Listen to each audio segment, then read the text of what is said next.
Hello, everyone. Welcome to Fearfully and Wonderfully Me.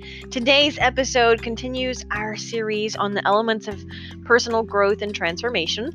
And today's episode specifically is all about self-love and loving your potential. Last week's episode, we talked about loving yourself and kind of accepting the things that had made you who you are today.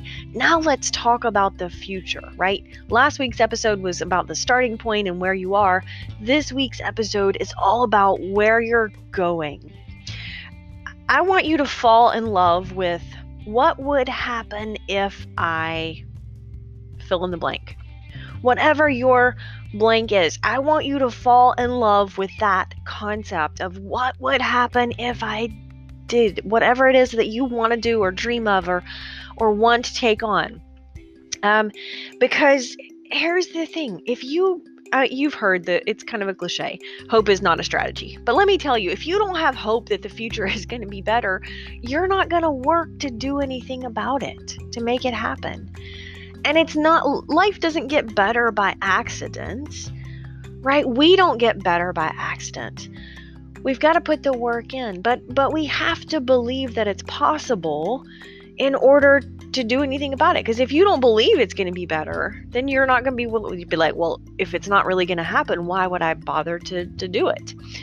So you've got to have that hope. And I think that hope starts with the vision. You've got to fall in love with what if. You got to fall in love with possibility and fall in love with potential. And it's not going to happen overnight. You know that. I know that. Nothing, transformation happens one day at a time.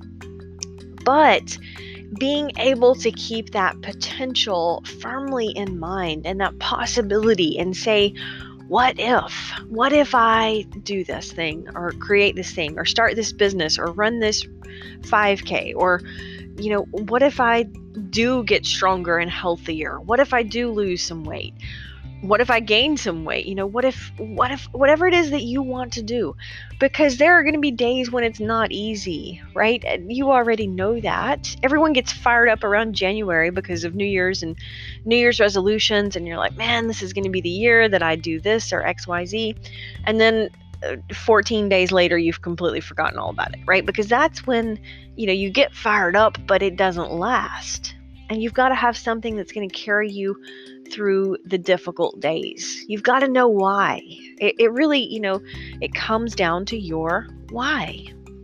Why? Why would I want to work for something? Why would I want to get better? Why would I want to sacrifice?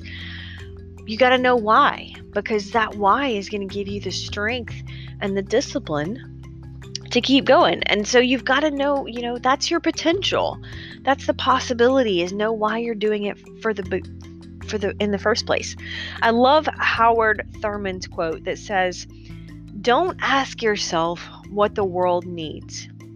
Ask yourself what makes you come alive and then go do that. Because what the world needs is people who have come alive. And I love that quote, because that's what life is all about, right? Coming alive and to whatever it is that makes us come alive. When I first started, sharing my story and then, started writing a book and trying to figure out my niche and all of those things, I kind of went about that wrong. I kind of looked around and said, oh, well, maybe the world needs, someone to talk on resilience. Now, the world may very well need someone to talk about resilience, but I was going about it in terms of, well, what does the world need?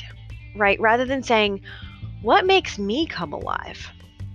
And it's not just talking about resilience. And that's important, and that's part of my message, absolutely.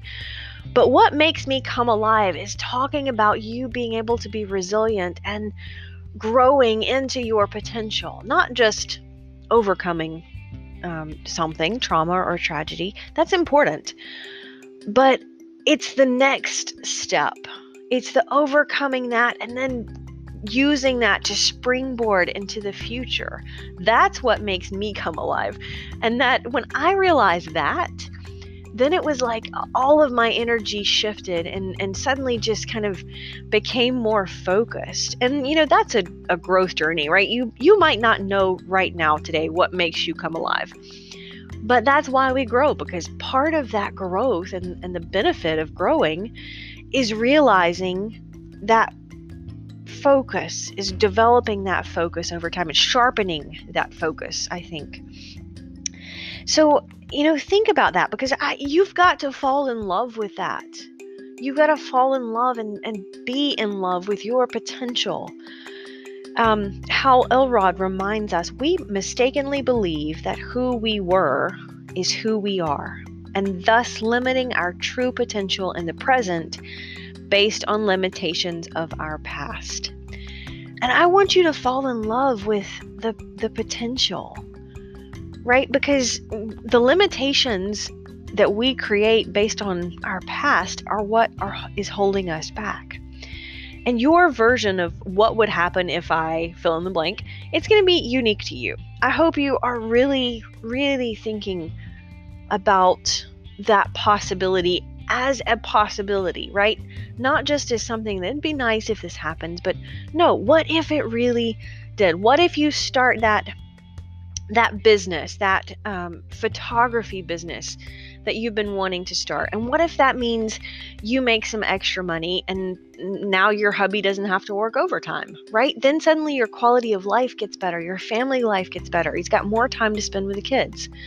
Or maybe it's not a photography business.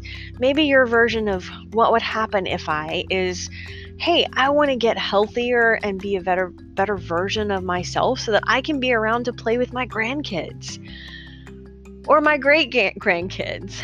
And I want you to fall in love with that as a possibility, as potential, as something that really and truly can happen. Not just a dream, but something that actually is possible.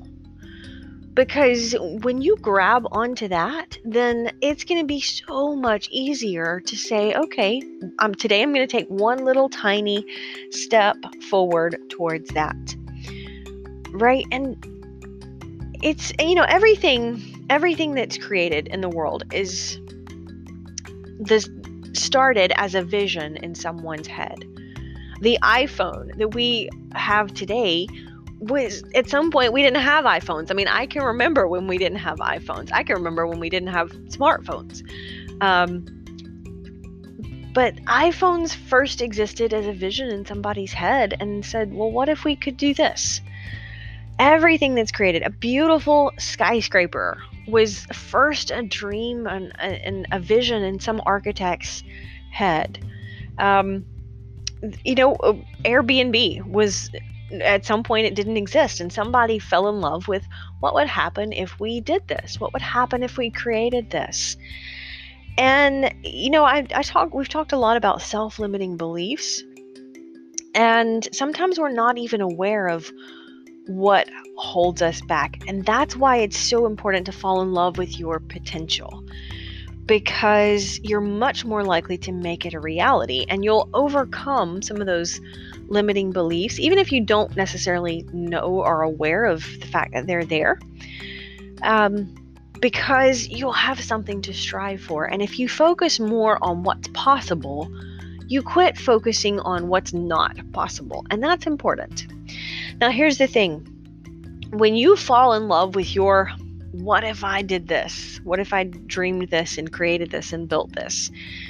Be very careful who you share it with. And I hate to say that. It's sad that I even have to say that. But let me tell you, not everybody is as invested in your dream. Not everybody is going to believe in your dream. I did a session just recently with I do a lot of work with survivors of sex trafficking, because that's really, part of my why is helping those, victims learn that they don't have to be victims. Because, if I can help them overcome what happened to them, like I overcame what happened to me, that's part of my mission in life, is to be able to share what I've learned, right? And so I was doing a session with a group of survivors, and one of them shared, we were talking about self-limiting beliefs and that kind of thing. We're doing a lot of work on that. And one of them shared that her dream was to really be an attorney and specifically help juveniles. And, I don't know if some of that's because of her experience and what she's been through. I don't know that. And it doesn't matter. Her version of what if, her version of falling in love with her potential is saying, you know what, this is my dream. This is my potential. This is what I want to do. And she shared it and she kind of got fired up about it. And it was exciting to just see that potential and that hope for the vision of the future.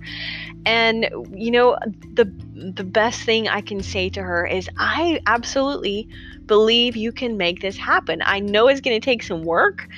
Law school is tough. There's no doubt. But I absolutely believe in that. But see, the thing is that not everybody is going to believe in that for her. And not everybody is going to believe in your dream or vision. And sometimes those are the people that we love. But the sad thing is that sometimes we share our dreams with the people closest to us and they don't believe in it for us. So be careful who you share your dream with, who you share your potential with, your hope and your vision for the future. Because people don't mean to hold us back. It doesn't mean they don't love us or that they're bad people, but sometimes they just don't have that belief for us. It's kind of like the person that says, well, gosh, I've made some really bad food choices and now I need to lose 100 pounds. And so they post on social media, hey, I'm starting a juice fast. And there'll be haters. There'll be haters that say, why would you want to do that? Or that's not healthy. Or why would you want to start? Or you can't lose weight you've tried before, right? And it's sad, but it's true that I forget who says it. Average people try to keep us average, right? Sometimes the people closest to us want to hold us back. Because here's the thing. When we fall in love with our possibilities and our what if I did this, built this, created this, started this, that means we're growing. And that challenges the people around us a little bit. Because when we start growing, the people who aren't growing, who are in our lives, are going to say, wait a minute, that's kind of uncomfortable. Because you start growing and they feel like, ooh, I feel that I'm not growing. And number one, that's uncomfortable because maybe I don't want to grow, right? And that's okay. Maybe they don't want to grow, but you do. So it's why it's so important to surround ourselves with people who support us and will help us continue to grow, will stretch with us. Because, it's just going different directions. There are people in life that I've left behind. There are friends who they're, friends from a long time ago. And they're great, it doesn't mean I don't care for them as friends. They're good people, but they don't share my dream of, speaking hope into people's lives and writing books. And that's okay. We have different versions of our vision of hope for the future for our lives. There's nothing wrong with that, but we're going different directions. It's just like when Mac and I moved away. We used to live in, a small college town, and we're very happy there. We're part of the community. I'd been, teaching group fitness at the same gym for something like 10 years. And so I knew all of the people there. I had such a great group of people there and exercise friends. But we recognized that our growth and growing our business and our speaking was going to require us to move to a bigger city. And we had to leave a lot of those relationships behind. There's nothing wrong with those people. It doesn't mean we're better than them. Certainly not. We still care about them, but we're going a different direction. And it's important to recognize the people in your life who are going different directions. And sometimes we need to just rethink that relationship, or just, limit the time that we spend with them, or just be careful about sharing our brand new dream or our big dream, or our dream that we've had for years, right? Be careful of who you share that with, because it's hard enough to make that a reality as it is. In the best of circumstances, whatever you want to accomplish, it's not going to be easy, even under the best of circumstances. And you don't want to add any challenges to that. So share it with people who are going to support you, because when you fall in love with your potential, you want other people to be as excited about supporting you. And not everyone will, or not everyone does. And that's okay. Just share your dreams with people who will nurture you and encourage you in you and believe in you. I remember, I forget what book he talks about it, but John Maxwell talks about seeing everybody for their potential. Putting a 10 on everybody's head and saying, I believe you have potential to be a 10, whatever that looks like for you, whatever your version of a 10 in your life is on a scale of 1 to 10. I believe in you, but not everyone embraces that. So only share with your dream with people who will nourish you and nurture you.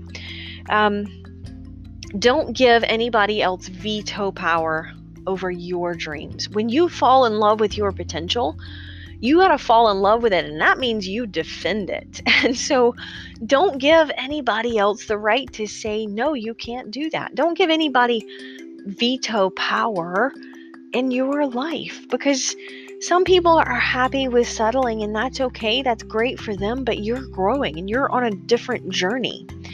And people who don't dream big aren't going to sacrifice to make their dreams a reality. So too many dreams die because people try to hold us back. And they don't necessarily mean to hold us back. It's just that they don't believe it for ourselves in the same way that we do. And sometimes those are the people who are closest to us, because when we start to grow, it puts pressure around on other people, and it's growth and it's uncomfortable. And some people just don't value that, right? It comes down to a differences of values. But there are a lot of people who settle in life. They settle on a job that doesn't make them happy, a career that they're not fulfilled by, or a relationship that doesn't nourish them. Don't settle. The world needs you to be your version of your potential, to reach that. The world needs you to come alive. And when you grow, you may have to go. You may have to go a different direction. And it just means you are choosing to travel in a different direction. Jennifer Lee said, be fearless in pursuit of what sets your soul on fire. Be fearless. Be fearless in that pursuit. Whatever it is that sets your soul on fire, grab onto that and fall in love with that potential as a real living, breathing possibility. And you may have fears. There's no doubt. Being fearless doesn't mean you're not going to have fears. It means you're going to face your fears and overcome them. It means you're going to pursue what sets your soul on fire in spite of fears and obstacles and challenges and detours and naysayers. But it's your dream, and only you can make it your reality. Until next time.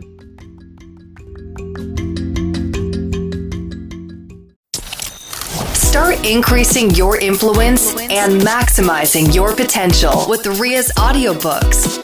Available at audible.com, amazon.com, and iBooks. Please visit riastory.com to learn about Ria's books, resources, speaking, and training programs. Thanks for listening.